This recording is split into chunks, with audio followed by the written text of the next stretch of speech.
Dan yang mengejutkan, tuntutan yang dikenakan kepada pelaku terdakwa ACT ini sungguh miris kalau menurut saya, karena besaran tuntutan penjaranya itu sama kayak maling ayam.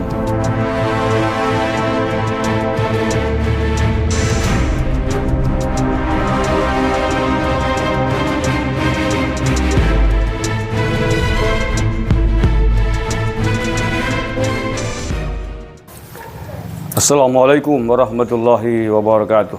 Saudara-saudaraku sebangsa setanah air yang saya cintai, saya banggakan.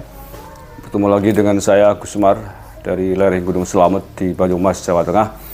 Hari ini hari Rabu tanggal 28 Desember 2022. Video kali ini akan saya bahas terkait dengan tuntutan penjara atas terdakwa kasus ACT. Aksi cepat tanggap yang populer dengan banyak plesetan, aksi cepat tilep, dan lain sebagainya. Sidang terbaru adalah tuntutan dari jaksa kepada para terdakwa. Dan yang mengejutkan, tuntutan yang dikenakan kepada pelaku terdakwa ACT ini sungguh miris kalau menurut saya, karena besaran tuntutan penjaranya itu sama kayak maling ayam gitu ya.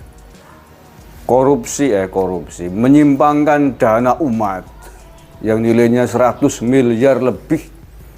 Tuntutan pidananya sama seperti maling ayam yang nilainya paling 50.000 rupiah. Satu ya, dari sisi norma, dari sisi kebangetannya itu, kurang ajarnya gitu ya. Dana umat, dana untuk korban bencana alam, dana untuk korban meninggal dunia atas tragedi pesawat terbang untuk ahli waris disimpangkan. Ini kan kejahatan kemanusiaan yang luar biasa menurut saya. Tetapi mengapa tuntutan pidananya sama dengan kasus maling ayam? Ini sungguh menurut saya sangat menyakitkan, menyakiti hati kita semua, menyakiti nurani akal sehat kita semua. Tapi apa yang terjadi ya memang begitu ya. Saya baca dulu ya beritanya ini. Tuntutan 4 tahun penjara para ex-bos ACT gegara tilap donasi miliaran. Ratusan miliar lah, bukan miliaran ya. Dua mantan presiden aksi cepat tanggap atau ACT, Ahyudin dan Ibnu Hajar, dituntut 4 tahun penjara. Keduanya dinilai bersalah melakukan penggelapan dana 117 miliar rupiah dari donasi Boeing untuk keluarga atau ahli waris korban kecelakaan Lion Air 610. Menuntut supaya majelis hakim yang memeriksa dan mengadili perkara ini memutuskan menyatakan terdakwa dalam kurung Ahyudin dan Ibnu Hajar terbukti secara sah dan meyakinkan bersalah melakukan tindak pidana serta melakukan, menyuruh melakukan dan turut serta melakukan perbuatan penggelapan dalam jabatan, kata jaksa di Pengadilan Negeri Jakarta Selatan, Jalan Ampera Raya, Jakarta kemarin hari Selasa. Oke ya, itu aja lah yang penting ya. Ya, sungguh kan miris kalau kita melihat ini. Itu baru satu kasus ya, satu kasus yang konangan yang diketahui dari ACT ini terkait dana untuk ahli waris korban kecelakaan pesawat Boeing itu.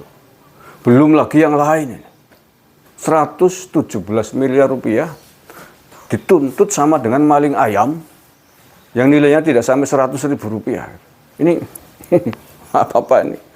Tolonglah dibenahi para terutama hakim nih, karena tidaknya kali ini kejanggalan atau rasa ketidakadilan kita ternodai oleh vonis-vonis yang sangat ringan atas kejahatan yang sangat membahayakan bagi bangsa dan negara, atas kejahatan kemanusiaan.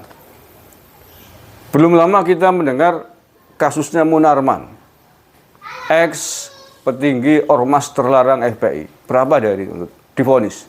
3 tahun. Kemudian banding 4 tahun. Iya kan? Padahal kejahatannya luar biasa, membahayakan keutuhan bangsa dan negara, tindak pidana terorisme yang bisa ancamannya seumur hidup atau bahkan hukuman mati.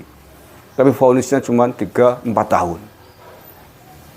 Belum lagi aksi kasus teroris yang lain juga segitu, 4 tahun. Sama seperti yang kemarin ngebom di Polsek Astana Anyar Bandung. Itu juga baru keluar atas kasus tindak pidana terorisme dengan hukuman 4 tahun.